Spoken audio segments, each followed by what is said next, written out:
สวัสดีครับยินดีต้อนรับทุกท่านเข้าสู่ช่อง Inspire Station สถานีเติมพลังชีวิตจุดเริ่มต้นของการเปลี่ยนแปลงแหล่งรวมแรงบันดาลใจให้คุณในทุกๆวันหากคุณผู้ฟังพร้อมแล้วเชิญรับฟังเนื้อหาได้เลยครับคุณเคยรู้สึกไหมครับว่าอยากจะมีความสุขแต่กลับสลัดความเศร้าความกังวลหรือความคิดลบออกไปจากหัวไม่ได้สักทีเรามักจะเผลอจมอยู่กับเรื่องเดิมๆวนเวียนอยู่กับความทุกข์จนมันกลายเป็นนิสัยที่บั่นทอนชีวิตเราโดยไม่รู้ตัวแต่วันนี้เราจะมาตัดวงจรเหล่านั้นทิ้งไปครับผมจะพาทุกคนไปพบกับ6สุดยอดเคล็ดลับที่จะสอนให้เราสร้างความสุขได้จากข้างในจัดการกับความวิตกกังวลและเปลี่ยนทุกปัญหาให้กลายเป็นบทเรียนเพื่อเติบโตของคุณ ถ้าคุณอยากจะเริ่มรู้สึกมีความสุข มันเริ่มต้นจากการที่คุณอยากจะรู้สึกมีความสุข เรามักจะชอบนั่งจมอยู่กับความคิด เราชอบที่จะจมปลักอยู่กับความเศร้าของตัวเอง จงแน่ใจว่าคุณใช้เวลาในทุกๆวัน ไม่ว่าจะเป็น 15-20 นาที หรือจะเป็นชั่วโมง2 ชั่วโมง หาเวลาเพื่อให้จิตใจของคุณได้ปลีกตัวออกจากความเครียดในแต่ละวัน ถ้าคุณคาดหวังว่าจะล้มเหลว คุณก็จะล้มเหลว ในทางกลับกัน ถ้าคุณคาดหวังว่าจะชนะ คุณก็จะชนะ และเขาพูดถูก เพราะทั้งแพทย์และนักจิตวิทยาต่างก็เห็นพ้องต้องกันว่า ความวิตกกังวลนั้นทำให้อายุของคุณสั้นลงจริงๆ และมันยังทำลายร่างกายของคุณด้วย เราจำเป็นต้องชำระล้างความคิดของเราให้ปลอดโปร่งก่อนที่จะเข้านอน เรากำลังพูดถึงหนังสือที่นอร์แมน วินเซนต์ พีลเขียนขึ้น พลังแห่งการคิดบวก The Power of Positive Thinking สุดยอดเคล็ดลับข้อที่ 1 มาเริ่มกันที่สุดยอดเคล็ดลับแรก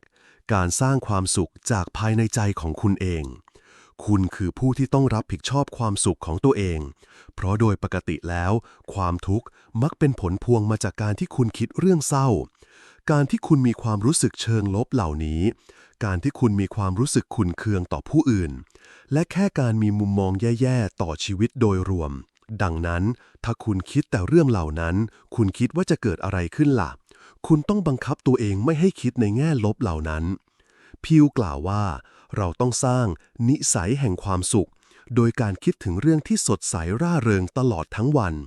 เรามักจะชอบนั่งจมอยู่กับความคิด เราชอบที่จะจมปลักอยู่กับความเศร้าของตัวเอง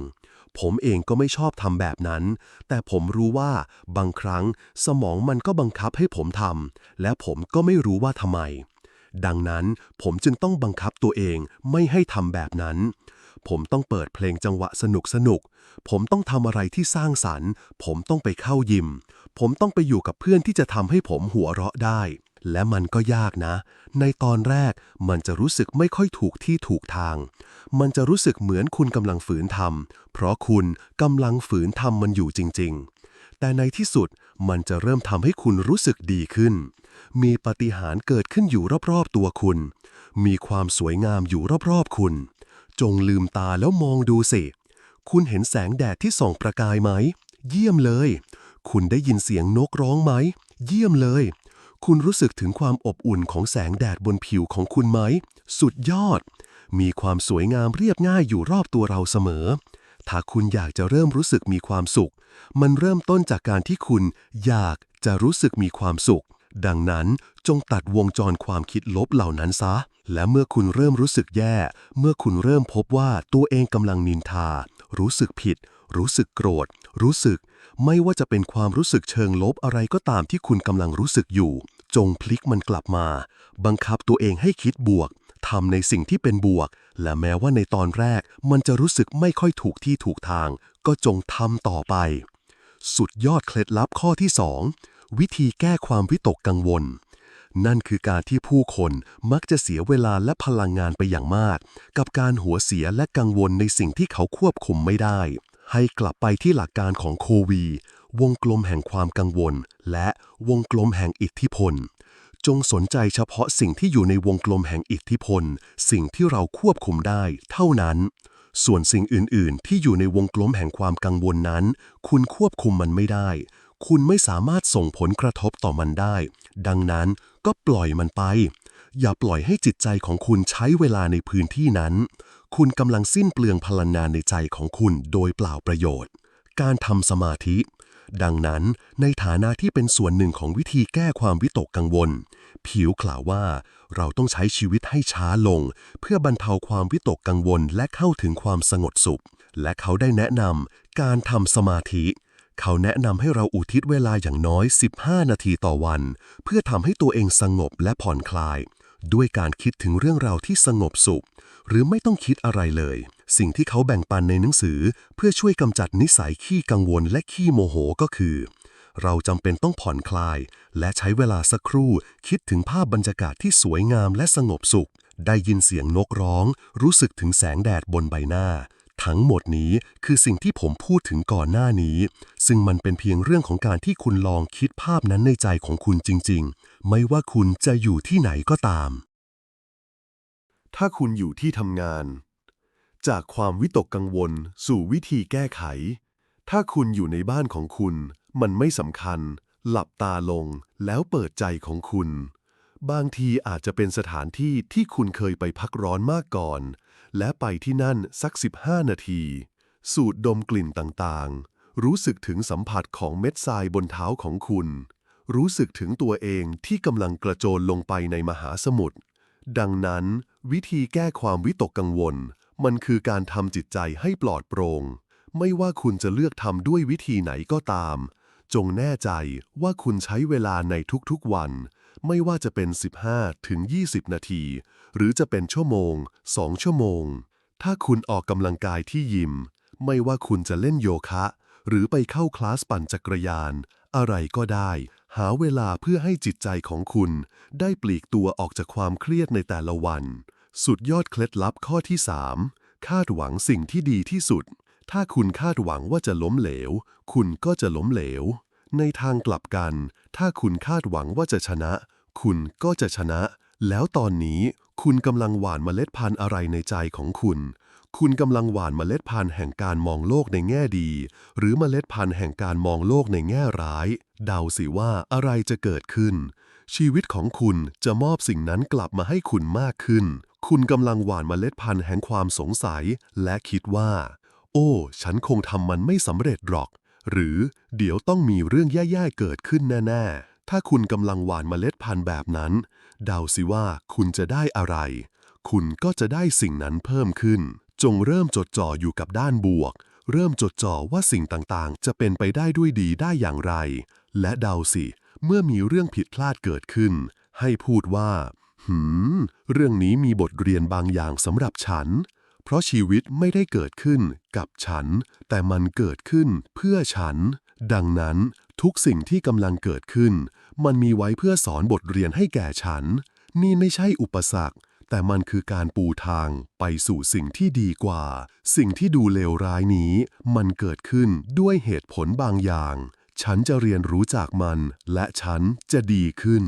สุดยอดเคล็ดลับข้อที่4อย่ากังวลเขาพูดถูกเพราะทั้งแพทย์และนักจิตวิทยาต่างก็เห็นพ้องต้องกันว่า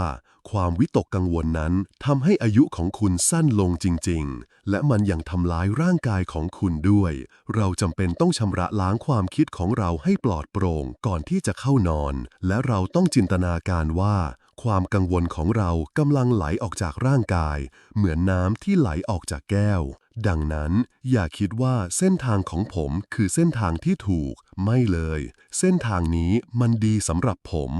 เป้าหมายผมแทนที่ความกังวลด้วยความหวังด้วยการตั้งเป้าหมายขึ้นมาผมตั้งเป้าหมายไว้3อย่างเป้าหมายที่เกี่ยวกับการเงิน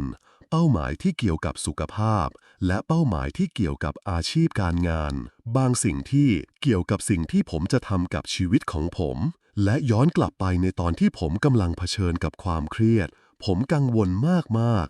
ากจริงๆผมนอนไม่ค่อยหลับผมมีอาการเจ็บหน้าอกหัวใจผมเต้นผิดปกติอยู่ตลอดเวลาและผมก็ไม่สามารถที่จะได้รับความพึงพอใจในระดับสูงในชีวิตได้เลยดังนั้นสิ่งที่ผมทำเพื่อแทนที่ความกังวลความวิตกกังวลและความกลัวเหล่านั้นก็คือผมสร้างแผนการที่มอบความหวังให้ตัวเองเป้าหมายที่มอบความหวังให้ผม สิ่งที่ทำให้ผมตื่นเต้นสิ่งที่ผมอยากจะพยายามเพื่อไปให้ถึงสิ่งที่ผมอยากจะทำให้สำเร็จเพราะผมรู้ว่าถ้าผมทำมันได้มันจะพาผมออกจากปัญหานี้ได้และผลลัพธ์ก็คือชีวิตของผมจะดีขึ้นสุดยอดเคล็ดลับข้อที่ 5 การแก้ปัญหา ผมมีปัญหาที่ต้องการทางออก ผมมีความปรารถนา มีความต้องการ มีความฝัน มีเป้าหมายที่ต้องการทางออก สิ่งที่ผมจำเป็นต้องทำคือ พาตัวเองออกจากความวุ่นวายในแต่ละวัน และปล่อยให้จิตใจของผมเป็นอิสระ เพื่อมองหาแรงบันดาลใจรอบๆตัว และรู้ไว้ว่า ไม่ว่าทางออกที่ผมกำลังมองหาอยู่คืออะไร มันจะมาหาผมเอง และนี่คือจุดที่พิวได้พูดถึงในเคล็ดลับข้อนี้ในหนังสือเกี่ยวกับการแก้ปัญหา เขาได้ให้เทคนิคการแก้ปัญหา 10 ข้อ ซึ่งหลายข้อผมจะนำมาฝากกัน ข้อแรก เชื่อว่าทุกปัญหามีทางแก้ ใช่แล้ว จงเชื่อว่าปัญหาของคุณสามารถแก้ไขได้ ใช่ มันยาก ใช่ มันลำบาก ใช่ ตอนนี้คุณยังไม่มีทางออก แต่ทางออกมันมีอยู่จริง และบ่อยครั้งก็มีมากกว่าหนึ่งทางด้วย ข้อที่ 2 พยายามรักษาสภาพจิตใจให้สงบนิ่งในขณะที่จัดการกับปัญหา ดังนั้นอย่ารู้สึกวิตกกังวล อย่าพยายามที่จะโกรธ แล้วพูดว่าโธ่เอ้ย ฉันทำไม่ได้ ฉันไม่เข้าใจ ไม่ คุณต้องใจเย็น คุณต้องมีความหวังว่ามันจะต้องมีทางแก้สำหรับปัญหานี้ ข้อที่ 3 อย่าพยายามเค้นหาคำตอบ โดยเฉพาะอย่างยิ่ง อย่าพยายามพูดว่า ฉันต้องได้คำตอบภายในวันเสาร์ตอนเที่ยง ถ้าไม่ได้ภายในวันเสาร์ตอนเที่ยงก็คือสายเกินไปแล้ว บางครั้งคุณก็ไม่สามารถบังคับมันได้ ชีวิตมักจะเกิดขึ้นเพื่อคุณ ดังนั้นคุณแค่ต้องการเวลาเพื่อให้สิ่งนั้นเปิดเผยตัวเองออกมาให้คุณเห็น ข้อที่ 4 รวบรวมข้อมูลที่เกี่ยวข้องทั้งหมด ง่ายๆเลย คือการค้นคว้าข้อมูลให้มากที่สุดเท่าที่จะทำได้ ข้อที่ 5 จดข้อเท็จจริงทั้งหมดเกี่ยวกับสถานการณ์นั้น อีกครั้งคือการทำความเข้าใจปัญหาว่าเกิดอะไรขึ้น คุณต้องมีความชัดเจนเกี่ยวกับปัญหา เพื่อที่คุณจะได้ชัดเจนว่าต้องใช้วิธีแก้แบบไหน ข้อที่ 6 ใช้เวลาสวดอ้อนวอนเกี่ยวกับปัญหาที่คุณกำลังเผชิญ ฟังนะ ถ้าคุณจะสวดอ้อนวอนมันก็เป็นเรื่องที่ดี ถ้าคุณไม่ได้สวดอ้อนวอน บางทีคุณอาจจะกำลังใช้ความคิดเกี่ยวกับมันอยู่ จงหาเวลาคิดเกี่ยวกับมันเสมอ เวลาที่คุณเดินเล่นในธรรมชาติ ใช้แล้วจงใช้เวลาคิดท่ามกลางธรรมชาติ แล้วปล่อยให้จิตใจของคุณลื่นไหล แต่เมื่อคุณแยกตัวเองออกจากความเครียด ความวิตกกังวล ความวุ่นวายในแต่ละวัน จงให้เวลาตัวเองได้คิดถึงทางออก ข้อที่ 7 เชื่อมั่นและแสวงหาการนำทางจากพระเจ้า ตามคำมั่นสัญญาในบทเพลงสดุดีที่ 73 พระองค์จะทรงนำข้าพระองค์ด้วยคำปรึกษาของพระองค์ อีกครั้งถ้าคุณเชื่อในแง่มุมทางศาสนา ข้อนี้ก็จะสื่อสารกับคุณ แต่สำหรับผมแล้วอาจจะไม่ใช่ ดังนั้นผมอาจจะไม่ได้ใช้ข้อนี้ ข้อที่ 8 จงพึ่งพาพรสวรรค์ภายในของคุณ ทั้งปัญญาอย่างรู้และสัญชาตญาณ มันมีสิ่งที่เราเชื่อว่าเราควรทำ และก็มีสิ่งที่เรารู้ว่าเราควรทำ ดังนั้นคุณต้องฟังเสียงของตัวเอง แต่มันต้องใช้เวลา มันต้องใช้ความอดทน มันต้องวุฒิภาวะกว่าที่คุณจะตระหนักได้ว่าอะไรคือสิ่งที่คุณเก่งจริงๆ แล้วบางครั้งคุณก็กำลังทำบางอย่างเพียงเพื่อหาเลี้ยงชีพ เพียงเพราะมันเป็นงานของฉัน มันเป็นอาชีพของฉัน มันคือสิ่งที่ฉันเชื่อว่าฉันเก่ง แต่คุณอาจจะมีพรสวรรค์ด้านอื่นอยู่ภายในที่คุณอาจจะยังไม่ได้สำรวจมัน ซึ่งคุณควรจะทำ ข้อที่ 9 เข้าร่วมพิธีกรรมทางศาสนาในที่ที่คุณสามารถทำได้ แล้วรับฟังอย่างสงบ ปล่อยให้จิตใต้สำนึกของคุณทำงานกับปัญหานั้น คุณจะไปวัดหรือไปโบสถ์ก็ได้ หรือจะแค่ไปเดินเล่นก็ได้ ข้อที่ 10 คำตอบที่ก่อตัวขึ้นในใจของคุณหรือปรากฏขึ้นมา นั่นแหละคือคำตอบที่ถูกต้อง ดังนั้นผมแค่ปล่อยให้ความคิดที่เข้ามาในหัวผมได้เข้ามา เมื่อไหร่ก็ตามที่ผมมีความคิดหรือความคิดที่มาจากแรงบันดาลใจ ผมจะจดมันลงในโทรศัพท์ หยิบโทรศัพท์ขึ้นมา เปิดโน้ตแล้วก็จดมันลงไป พอสิ้นสุดวันผมก็จะมาคิดทบทวนเกี่ยวกับมัน แล้วพูดว่า รู้ไหม ไอเดียนี้เป็นสิ่งที่ฉันอยากจะลงลึกต่อไป แล้วก็ขุดลึกลงไปในเรื่องนั้น และนี่คือวิธีที่คุณจะพบทางแก้ปัญหาของคุณเช่นกัน สุดยอดเคล็ดลับข้อที่ 6 วิธีรับมือกับความเจ็บปวดใจ ทุกคนในช่วงใดช่วงหนึ่งของชีวิตต้องเคยมีประสบการณ์เจ็บปวดใจ และมันก็เป็นเรื่องที่ยากลำบาก พีวกล่าวว่า การที่เราจะก้าวข้ามความเจ็บปวดใจไปได้นั้น เราต้องต่อสู้กับมันด้วยการทำตัวให้ยุ่งอยู่เสมอ ดังนั้น ถ้าคุณกำลังจะหย่ากับสามีหรือภรรยา ถ้าคุณเพิ่งเลิกกับแฟนสาวหรือแฟนหนุ่ม ถ้าคุณเพิ่งสูญเสียคนที่คุณรัก ถ้ามีคนอันเป็นที่รักจากไป อาจเป็นเพื่อน สมาชิกในครอบครัว ไม่สำคัญว่าจะเป็นใคร เขากล่าวว่า เพื่อให้คุณผ่านมันไปได้ คุณต้องทำตัวให้ยุ่งเข้าไว้ คุณต้องกลับไปทำกิจกรรมตามปกติของคุณ ให้เร็วที่สุดเท่าที่จะทำได้ หลังจากเกิดการสูญเสียหรือความพ่ายแพ้ และคุณต้องต่อต้านความอยากที่จะจมอยู่กับความเศร้า และรู้สึกสมเพศตัวเอง ฉันต้องกลับไปทำงาน ฉันต้องกลับไปทำตามเป้าหมาย กลับไปเข้ายิม กลับไปกินอาหารดีๆ กลับไปใช้เวลากับเพื่อน กับครอบครัว ฟังเพลงที่ฉันเคยฟัง เราต้องกลับไปใช้ชีวิต แต่บางครั้งเราก็แค่ต้องเศร้า และเราก็ต้องผ่านมันไปให้ได้ แต่กุญแจสำคัญในที่นี้คือ อย่าปล่อยให้จิตใจของคุณจมอยู่กับมันนานเกินไป นั่นไม่ใช่การรับมือกับความเจ็บปวดใจ แต่นั่นคือการปล่อยให้ความเจ็บปวดใจเข้ามาควบคุมและเอาชนะคุณ